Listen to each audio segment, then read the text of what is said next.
Hello friends, मैं उमेश भारद्वाज दोबारा से आपके सामने हूँ फ़ॉरेन एक्सचेंज रेट पर अपनी तीसरे वीडियो के साथ। आज हम इसको शुरू करते हैं। हम जानते हैं, तो let's revise some of the points. हम जानते हैं this is the currency of America, dollar. ये है Japanese yen, the currency of Japan. This is yuan, the currency of China.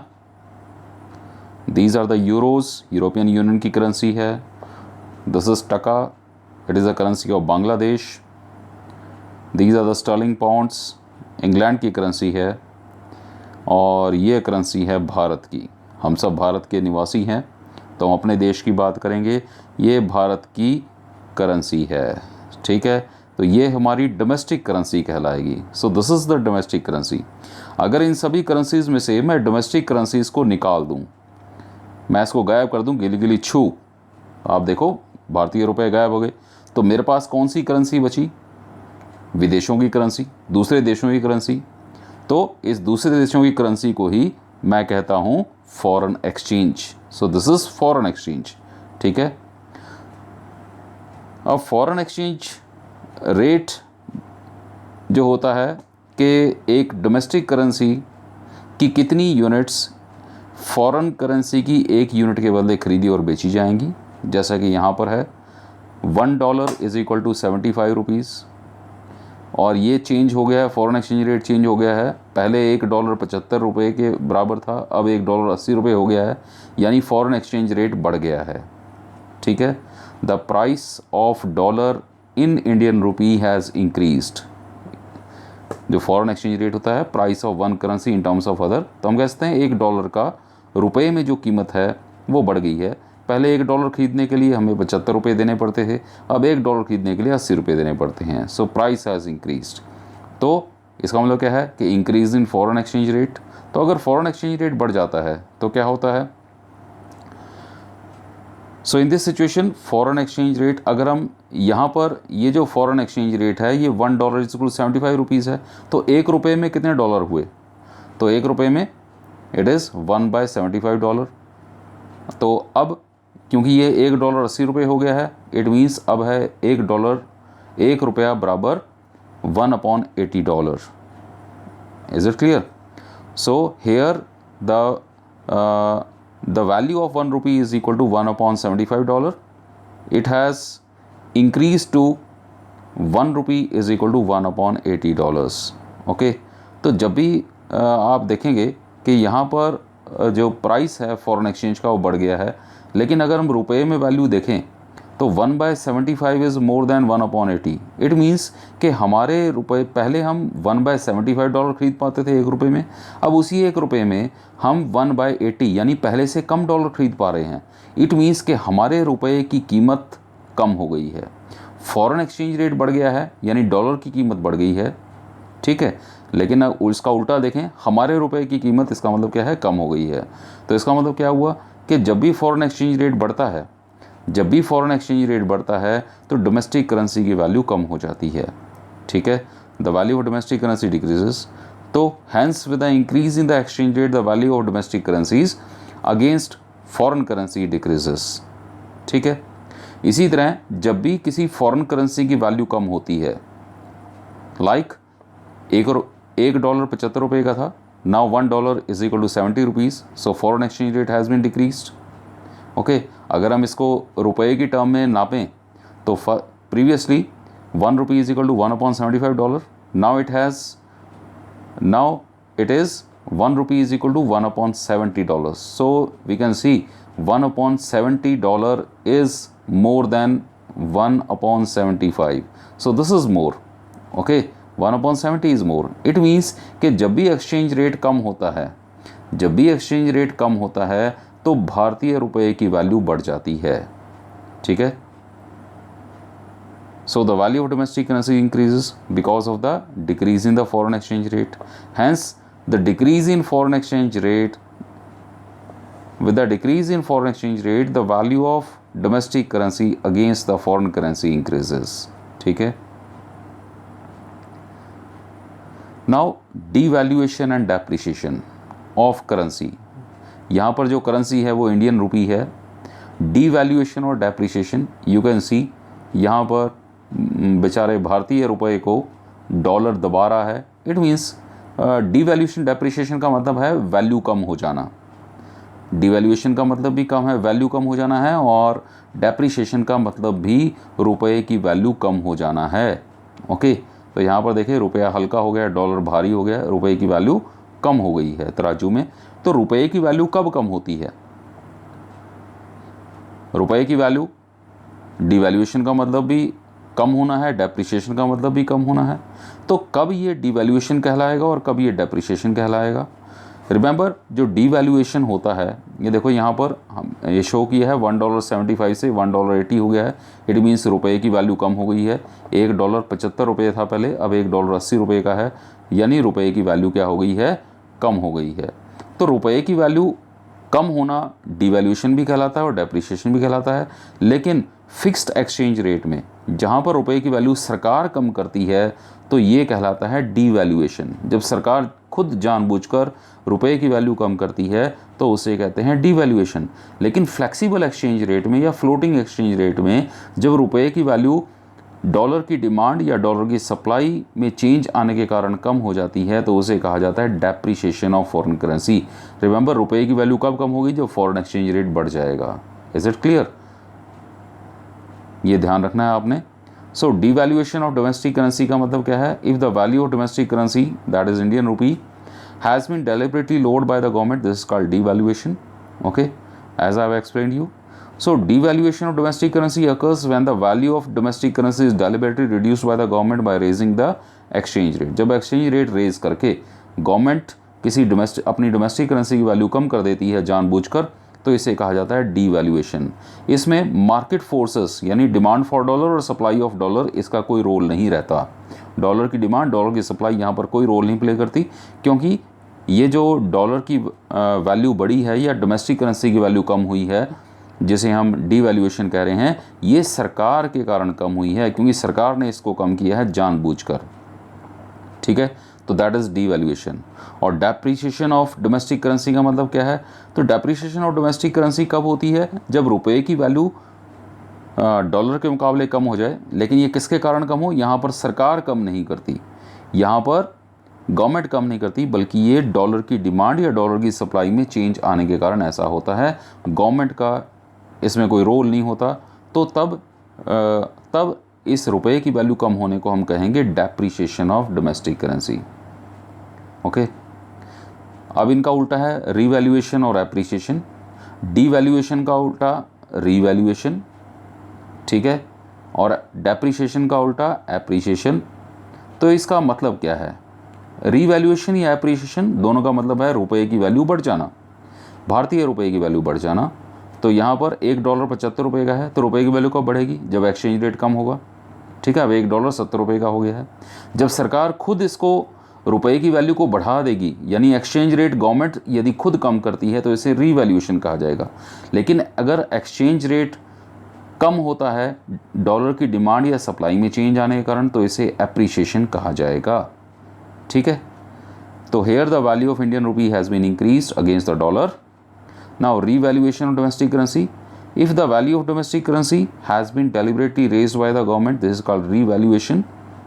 So revaluation of domestic currency occurs when the value of domestic currency is deliberately raised by the government by lowering the exchange rate. The market forces of demand and supply play no role whatsoever. Okay. Then appreciation of domestic currency occurs when the value of domestic currency raised in the international money market because of the market forces of demand and supply. लेकिन यहाँ बात याद रखने योग्य है कि यहाँ पर सरकार कोई रोल नहीं प्ले कर दी एप्रिसिएशन में और डेप्रिसिएशन में। सरकार का रोल जो रहता है वो डीवैल्यूएशन और रीवैल्यूएशन में रहता है। ठीक है, आई होप आपको ये समझ में आ गया होगा। नाउ फिक्स्ड और फ्लेक्सिबल एक्सचेंज रेट में क्या फ़र्क होता है? अब हम डिफरेंस समझ ही गए होंगे। तो जो फिक्स्ड एक्सचेंज रेट होता है ये सरकार के द्वारा डिटरमाइन होता है। ठीक है, then changes in the fixed exchange rate are planned and introduced by the government और बाय द सेंट्रल बैंक। तो ये पूरी प्लानिंग के द्वारा ये होता है, सरकार इसे चेंज करती है या सेंट्रल बैंक चेंज करता है। As set and maintain by the government. तो ये जो एक्सचेंज रेट है ये सरकार इसे सेट करती है और सरकार इसे मेंटेन करके भी रखती है। तो इसमें दो तरह के चेंजेस हो सकते हैं। एक होता है डीवैल्यूएशन, यानी जब सरकार डोमेस्टिक करेंसी की वैल्यू कम कर देती है डॉलर के अगेंस्ट, और दूसरा होता है रीवैल्यूएशन, यानी जब सरकार डोमेस्टिक करेंसी की वैल्यू बढ़ा देती है। तो इसमें दो प्रकार के चेंजेस आते हैं, रीवैल्यूएशन एंड डीवैल्यूएशन। इसके अलावा इस एक्सचेंज रेट को मेंटेन रखने के लिए सरकार को एक बहुत बड़ा स्टॉक अपने पास फॉरेन करेंसी का मेंटेन करके रखना पड़ता है, क्योंकि कभी भी बाज़ार में यदि डिमांड सप्लाई में वेरिएशन आती है, चेंजेस आते हैं, तो नेचुरली एक्सचेंज रेट चेंज होने की संभावना रहती है। लेकिन सरकार ऐसा नहीं होने देती।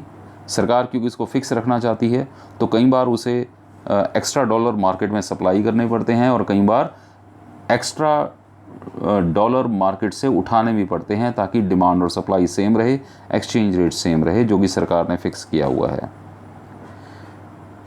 क्योंकि ये सरकार के द्वारा फिक्स्ड एक्सचेंज रेट है, तो इसलिए यहाँ पर स्पेकुलेशन का कोई रोल नहीं रहता, वेंचर कैपिटल का कोई रोल नहीं रहता। यानी यहाँ पर लोग जो हैं फॉरेन एक्सचेंज मार्केट में इन्वेस्ट नहीं करते, यानी पैसा कमाने के लिए एक्सचेंज रेट खरीदते और बेचते नहीं हैं।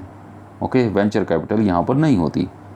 वेंचर कैपिटल मतलब जैसे शेयर मार्केट में लोग जब शेयर के प्राइसेस कम होते हैं उसको खरीद लेते हैं, और दिन में उन्हें लगता है कि कभी भी जो इंट्राडे ट्रेडिंग होती है कि दिन में यदि उनको लगता है कि फॉरेन जो शेयर के प्राइसेस हैं वो बढ़ गए हैं, तो उनको बेच देते हैं, इस तरह करके वो लाभ कमाते हैं।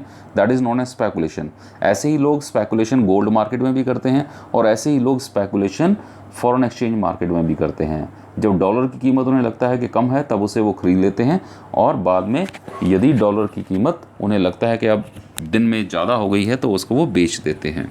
So this way they earn profit. लेकिन यहाँ पर फिक्स्ड एक्सचेंज रेट में, क्योंकि एक्सचेंज रेट फिक्स ही रहना है, इसलिए यहाँ पर वेंचर कैपिटल का अभाव होता है।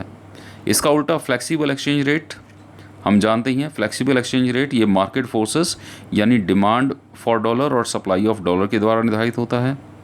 देन जो चेंजेस आते हैं फिक्स्ड और फ्लेक्सिबल एक्सचेंज रेट में, ये मार्केट फोर्सेस के कारण ही आते हैं, सरकार का इसमें कोई रोल नहीं होता।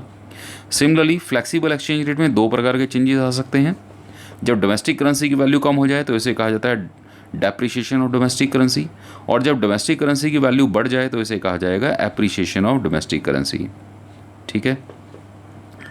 देन फ्लेक्सिबल एक्सचेंज रेट में सरकार को अपने पास कोई बहुत बड़ा फॉरेन एक्सचेंज का भंडार रखने की कोई आवश्यकता नहीं होती, और इसमें वेंचर कैपिटल यानी लोगों को रोज़गार मिला होता है, लोग प्रॉफिट कमाते हैं फॉरेन एक्सचेंज मार्केट में इन्वेस्ट करके, और ख़रीदते भी हैं फॉरेन एक्सचेंज, और जब भी उसके दाम बढ़ जाते हैं उसको बेचते भी हैं। तो इस तरह करके वो इससे पैसा कमाते हैं। यानी स्पेकुलेशन का यहाँ पर बोलबाला रहता है, वेंचर कैपिटल का यहाँ पर बोलबाला रहता है। जो लेस डेवलप्ड कंट्रीज़ हैं वो हमेशा अपनी करेंसी को डीवैल्यू करते हैं। हमने भी अपनी करेंसी का डीवैल्यूएशन किया, पहली बार 1966 में किया, दूसरी बार हमने 1991 में किया जब हमारे यहाँ पर इकोनॉमिक क्राइसिस थे। तो जो डेवलपिंग कंट्रीज़ होती हैं या जो कम डेवलप्ड कंट्रीज़ होती हैं वो हमेशा ही अपनी करेंसीज डीवैल्यू करती हैं। ऐसा क्यों? ऐसा इसलिए जैसे हमारा फॉरेन एक्सचेंज रेट मान लो, डीवैल्यूएशन का मतलब क्या हुआ कि डोमेस्टिक करेंसी की वैल्यू कम कर देना। जैसे हमारा एक्सचेंज रेट $1.75 है, उसको $1.80 कर देना। ओके, तो डोमेस्टिक करेंसी जो होती है उसको हम फॉरेन करेंसी के मुकाबले सस्ता कर देती है सरकार। तो ऐसा इसलिए करती है, नंबर 1, क्योंकि डीवैल्यूएशन का मतलब है कि जो डोमेस्टिकली प्रोड्यूस्ड गुड्स हैं, ओके, उनका इंटरनेशनल जो मार्केट है, उस ऐसा करने से जो हमारे यहाँ की जो वस्तुएं उत्पादित होती हैं, जो हम एक्सपोर्ट करते हैं, तो अंतर्राष्ट्रीय बाज़ार में उनकी कीमत ऐसा करने से कम हो जाती है। ठीक है, इसीलिए एक्सपोर्ट्स जो हैं वो बढ़ने की संभावना होती है। उनकी कीमत क्यों ऐसा हो जाती है, क्यों कम हो जाती है उनकी कीमत? क्योंकि पहले $1 $75 का था। क्योंकि जब हम फ़ॉरेन के किसी कंपनी से या किसी से भी डील करते हैं जो हमारे वस्तुओं को ख़रीदती है, तो नेचुरली उसकी कीमत हम डॉलर में लगाते हैं, रुपयों में नहीं लगाते। ठीक है। जबकि भारत का जो एक इंडस्ट्रियलिस्ट है, मान लो वो अपनी वस्तु को 75 रुपये में बेचना चाहता है, 75 रुपीज़ में बेचना चाहता है, तो नेचुरली इंटरनेशनल मार्केट में उसकी कीमत कितनी होगी, $1। लेकिन क्योंकि अब एक्सचेंज रेट क्या हो गया है, बढ़ गया है, $1 80 रुपीज़ हो गया है, तो अब क्योंकि भारतीय फर्म को कितना चाहिए, 75 रुपीज़ चाहिए, तो अब क्या होगा, 75 रुपीज़ प्राप्त करने के लिए वो जो एक्सपोर्टर है वो अपनी कीमत, उसकी कीमत जो होगी, क्योंकि अब $1 80 रुपये का है, तो यदि उसे 75 रुपीज़ प्राप्त करने हैं तो उसकी वस्तु की कीमत $1 से कम हो जाएगी, ठीक है ना। वस्तु की कीमत इंटरनेशनल मार्केट में $1 से कम हो जाएगी, और जब भी किसी प्रोडक्ट का प्राइस कम होता है तो उसकी डिमांड बढ़ जाती है, तो इंटरनेशनल मार्केट में इंडियन कमोडिटीज़ की डिमांड बढ़ जाएगी, और डिमांड बढ़ने से हमारा एक्सपोर्ट्स बढ़ेगा। कुछ बच्चे इसको ऐसे एक्सप्लेन करते हैं कि पहले $1 के बदले में 75 रुपये मिल रहे थे, अब $1 के बदले में 80 रुपये मिलेंगे, इसलिए हमारा एक्सपोर्ट बढ़ जाएगा। नहीं, ऐसा बिल्कुल नहीं है। एक्सपोर्ट इसलिए बढ़ेगा क्योंकि ऐसा होने से इंटरनेशनल मार्केट में हमारे वस्तुओं की कीमत कम हो जाएगी, और कीमत कम होने से उनकी डिमांड फॉरेन कंट्रीज़ में बढ़ जाएगी, तो डिमांड बढ़ेगी तो नेचुरली एक्सपोर्ट भी बढ़ेगा। दूसरा, जब एक्सपोर्ट बढ़ते हैं तो फॉरेन एक्सचेंज हमें ज़्यादा मिलेगी, विदेशी मुद्रा ज़्यादा मिलेगी, क्योंकि हमारे एक्सपोर्ट बढ़ गए हैं। एक्सपोर्ट बढ़ने से विदेशी मुद्रा ज़्यादा मिलती है, और विदेशी मुद्रा ज़्यादा मिलती है तो हम इंपोर्ट्स आसानी से कर पाएंगे, तो इससे इंपोर्ट्स को भी बढ़ावा मिलता है। इंपोर्ट्स के लिए जो फॉरेन एक्सचेंज है वो एक्सपोर्ट से ही आती है, तो हम इंपोर्ट्स आसानी से कर पाएंगे, उसके लिए विदेशी मुद्रा की कमी नहीं होगी। थर्ड थिंग कि जब डॉलर की कीमत बढ़ गई है यहाँ पर, यानी $1 75 रुपये से 80 रुपये हो गया है, तो अब जो फॉरेन डायरेक्ट इन्वेस्टमेंट है, यानी जो मल्टीनेशनल कंपनीज़ हैं वो इंडिया में इन्वेस्ट करने के लिए आएंगी, क्योंकि अब उन्हें $1 के बदले ज़्यादा रुपए यहाँ पर मिलेंगे, और यहाँ पर वो ज़्यादा इन्वेस्टमेंट कर सकती हैं पहले से। इस तरह फॉरेन डायरेक्ट इन्वेस्टमेंट को बढ़ावा मिलेगा। ओके, देन जब फिक्स्ड एक्सचेंज रेट था तो उस टाइम पर किस टाइप के एक्सचेंज रेट हुआ करते थे, तो number 1 is the gold standard system of exchange rate. तो gold standard of system of exchange rate क्या था? So gold standard system of exchange rate, it is the old version of fixed exchange rate system. According to this system, जो कि 1920 से पहले यहाँ पर था, इसमें gold was taken as the common unit of parity between the currencies of different countries. यहाँ पर डिफरेंट कंट्रीज़ के बीच में एक्सचेंज रेट तय करने के लिए गोल्ड को एक मीडियम बनाया गया, एक कॉमन माध्यम बनाया गया, यानी दोनों देशों की जो करेंसीज़ हैं उनके बीच में एक्सचेंज रेट तय करने के लिए उनकी करेंसीज़ की गोल्ड की कीमत ली गई। ठीक है, इसमें क्या किया गया, each country was to define the value of their currency in terms of gold. हर करेंसी को अपनी जो वैल्यू है वो गोल्ड में तय करनी थी। मान लो भारत और इंग्लैंड है, या इंग्लैंड और अमेरिका के बीच में एक्सचेंज रेट है मान लो, तो हम ये देखेंगे 10 ग्राम गोल्ड कितने पाउंड का आता है और 10 ग्राम गोल्ड कितने डॉलर का आता है। Okay, so value of one currency in terms of other currency was fixed considering the gold value of each country. तो इसको एक्सप्लेन किया गया है, मान लो पाउंड है यूके की करेंसी, तो 1 पाउंड में 4 ग्राम गोल्ड आता है, और 1 US डॉलर में 2 ग्राम गोल्ड आता है। तो what will the exchange rate? तो naturally exchange rate will be 1 pound is equal to 2 US dollar. Okay, तो ये कैसे तय हुआ कि 1 pound is equal to 2 American dollars?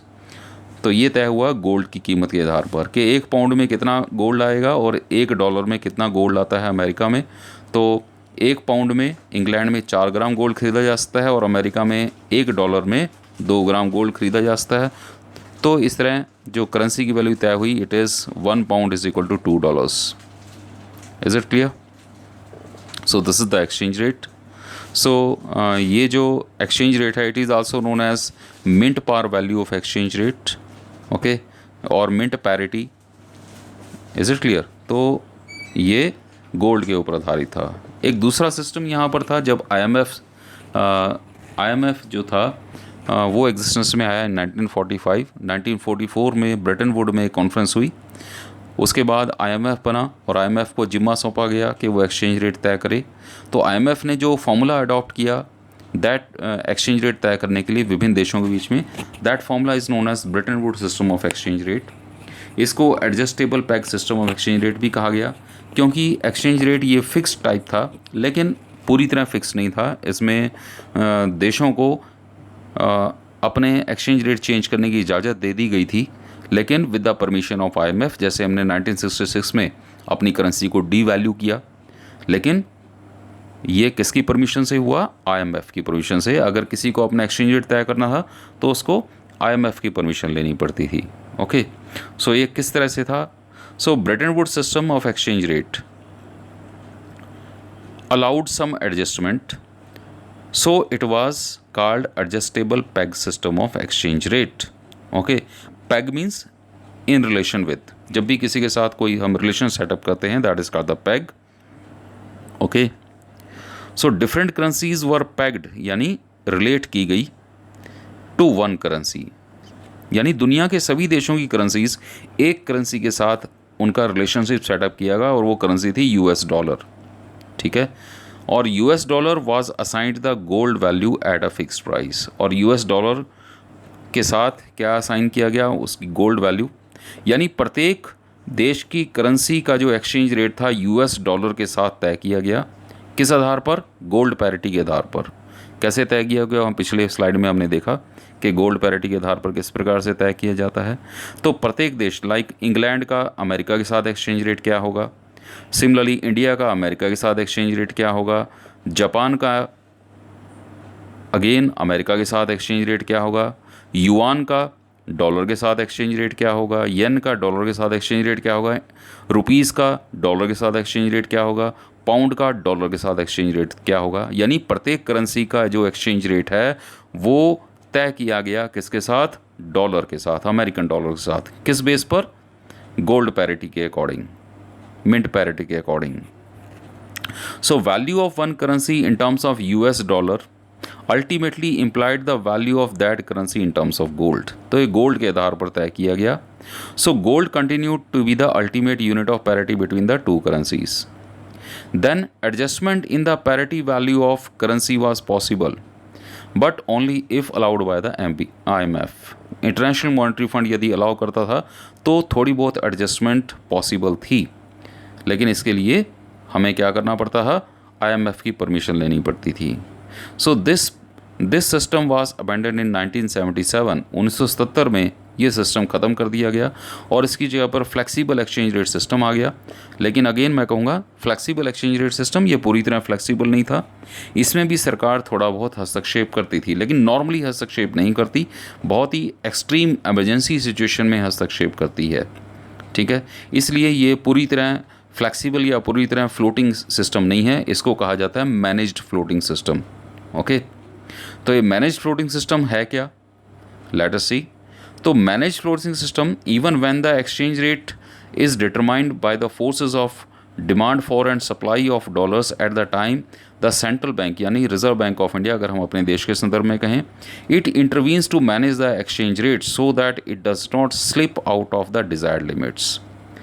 यानी एक्सचेंज रेट जनरली तय होता है डॉलर की डिमांड और डॉलर की सप्लाई के आधार पर भारत में।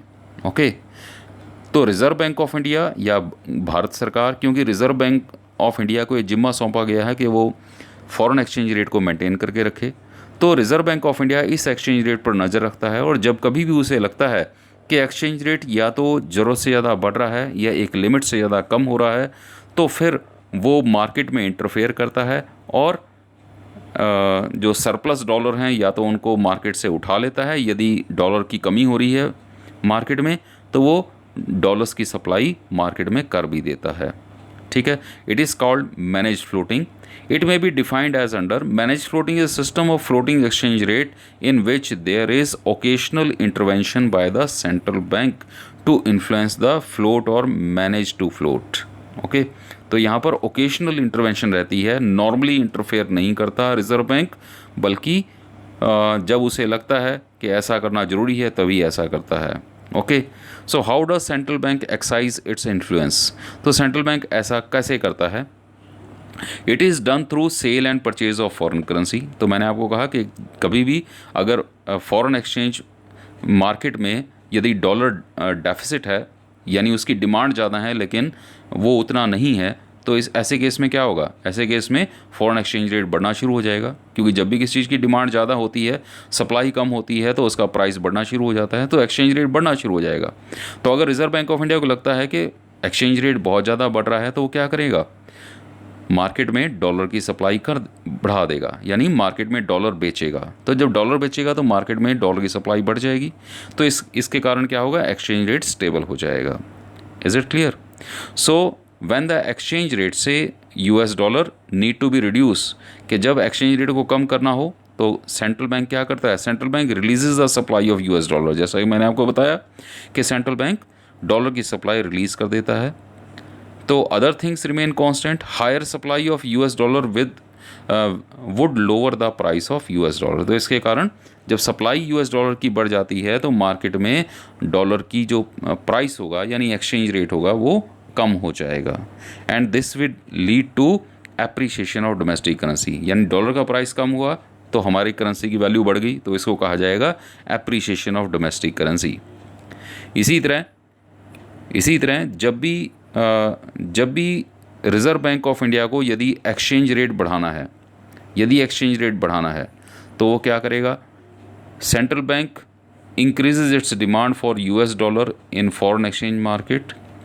तो जो सेंट्रल बैंक होगा वो फॉरेन एक्सचेंज मार्केट में डॉलर की डिमांड को बढ़ाने की कोशिश करेगा। कैसे? वो डॉलर खरीदेगा मार्केट से, ठीक है, वो डॉलर फॉरेन एक्सचेंज मार्केट से खरीद लेगा तो डिमांड बढ़ जाएगी, ठीक है। जब डिमांड बढ़ जाएगी तो क्या होगा, डॉलर की डिमांड बढ़ गई तो एक्सचेंज रेट क्या होगा, बढ़ जाएगा और रुपए की वैल्यू कम हो जाएगी। तो जब इस तरह से रुपए की वैल्यू कम हुई तो इसे कहा जाएगा डेप्रिसिएशन ऑफ डोमेस्टिक करेंसी, ठीक है। तो डेप्रिसिएशन ऑफ डोमेस्टिक करेंसी,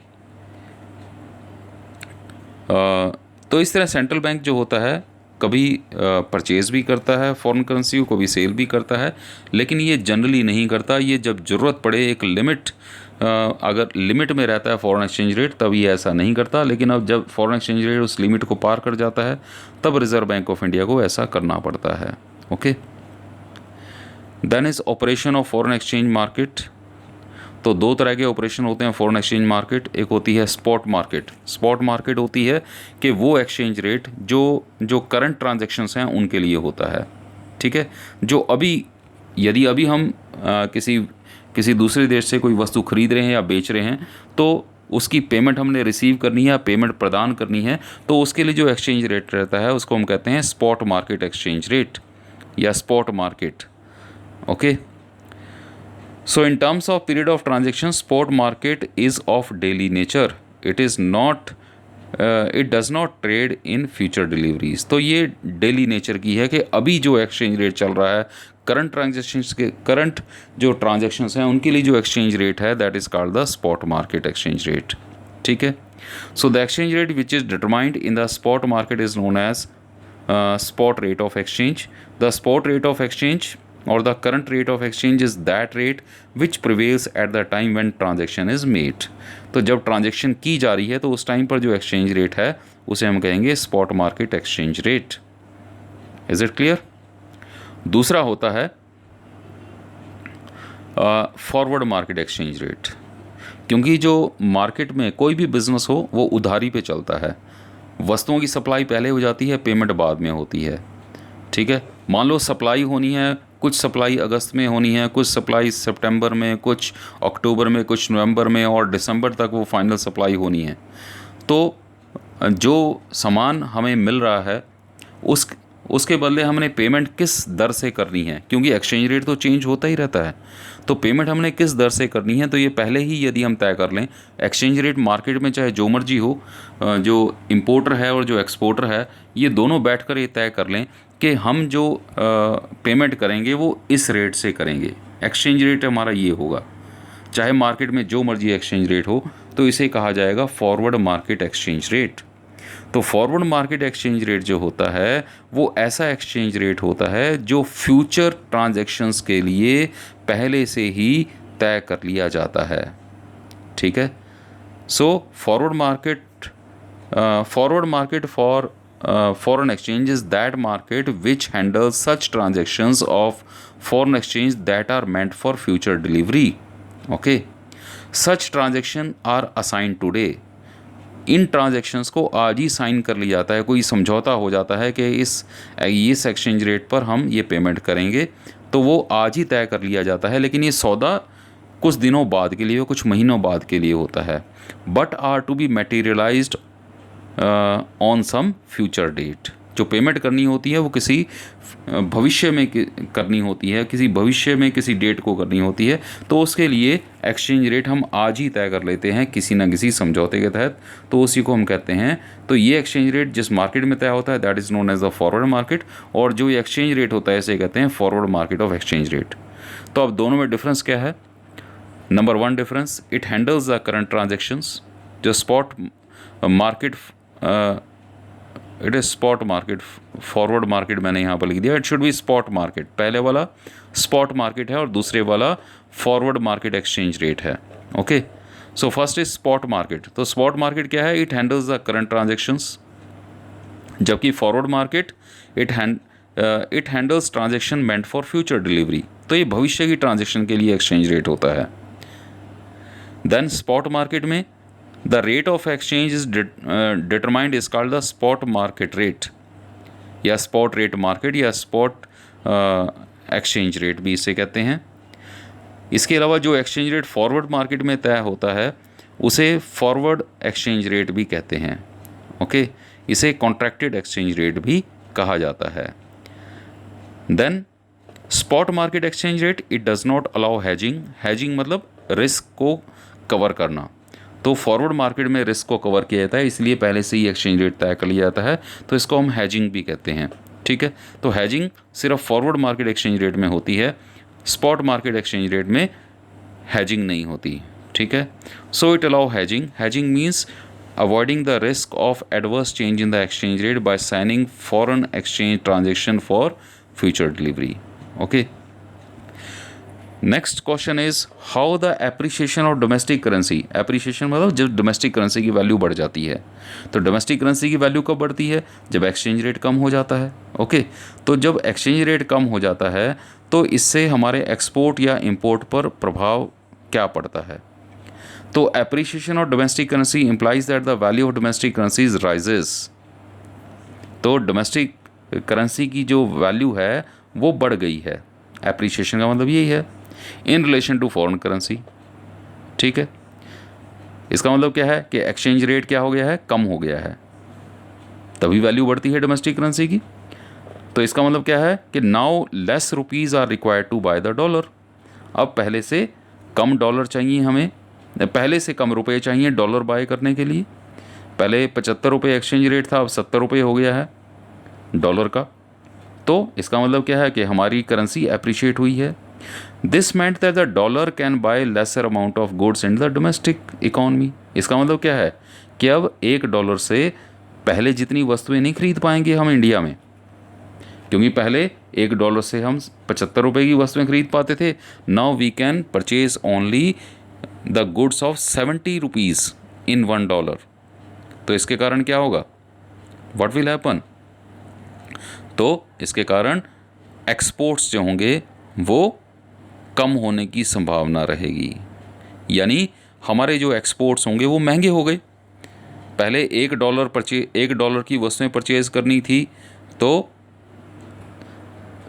यानी पहले 75 रुपये की वस्तुएं $1 में परचेज़ होती थी, अब $1 में 70 रुपये की वस्तुएं परचेज़ होती हैं। इट मीन्स कि हमारे एक्सपोर्ट्स का प्राइस फॉरेन मार्केट में बढ़ गया। तो जब एक्सपोर्ट्स का प्राइस बढ़ गया फॉरेन मार्केट में, तो नेचुरली उनकी डिमांड क्या हो जाएगी? कम हो जाएगी। ठीक है, डिमांड कम होगी तो हमारे एक्सपोर्ट भी कम हो जाएंगे। इसी तरह इंपोर्ट्स पे क्या प्रभाव पड़ेगा? Similarly less rupees are now required to buy goods worth $1। तो अब इंपोर्ट्स पे क्या प्रभाव पड़ा? अब हमें अगर हमें $1 की चीज़ खरीदनी है तो हम पहले 75 रुपये पे करते थे उसके लिए, अब $1 की चीज़ खरीदने के लिए हमें 70 रुपये पे करने पड़ रहे हैं। यानी अगर हम 75 रुपये ही खर्च करें तो अब हम $1 से ज़्यादा की चीज़ खरीद सकते हैं विदेशी बाज़ारों से। इसका मतलब क्या है कि हम पहले से ज़्यादा हम खरीद सकते हैं उतने ही रुपए खर्च करके, तो हमारे इंपोर्ट क्या होंगे, बढ़ जाएंगे, तो इंपोर्ट बढ़ने की संभावना रहेगी। तो जब भी डोमेस्टिक करेंसी अप्रिशिएट होती है तो इससे एक्सपोर्ट्स कम होने की संभावना होती है, क्योंकि एक्सपोर्ट्स महंगे हो जाते हैं और इंपोर्ट्स सस्ते हो जाते हैं, इसलिए इंपोर्ट्स बढ़ने की संभावना होती है। ठीक है। इसका उल्टा यदि हमारी डोमेस्टिक करेंसी डेप्रिशिएट हो जाए, ठीक है, डेप्रिशिएट हो जाए तो इसका क्या प्रभाव पड़ता है हमारे एक्सपोर्ट्स पर। तो डेप्रिशिएशन का मतलब क्या है कि डोमेस्टिक करेंसी की वैल्यू कम हो गई है फॉरेन करेंसी के मुकाबले, यानी एक्सचेंज रेट बढ़ गया है। इसका मतलब क्या हुआ, now more rupees are required to buy $1, तो $1 खरीदने के लिए अब हमें ज़्यादा रुपये पे करने पड़ेंगे। ठीक है।